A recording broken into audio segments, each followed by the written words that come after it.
Now, moving on, the United States has slammed North Korea for firing 2 more short-range missiles, calling Monday's launching a violation of UN Security Council resolutions. So why did the North choose to carry out yet another provocation, and could this be a worrying sign of things to come? Yoo Li-an tells us more. North Korea on Monday went ahead with another missile launch less than a week after it fired 4 missiles into the East Sea. The 2 Scud missiles fired on Monday had a range of 500 kilometers, more than double those fired last Thursday. The extended range means the missiles could reach South Korea and Japan. While last week's firing was met with a muted response from Washington, Monday's launch triggered a reaction.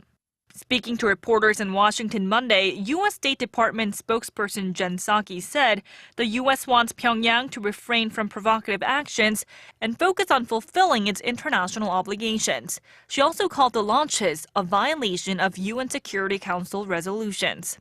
The North's provocative behavior comes amid the ongoing annual joint military exercises between South Korea and the U.S., and experts say it's not surprising. I personally believe that we should be better getting used to this kind of contradictory behaviors, because we have to be aware that the North Korea made it very clear that they're going to pursue the so-called dual two-track approach, meaning that on the one hand they're gonna continue building up nuclear arsenals, but on the other hand they're going to pursue economic reconstruction.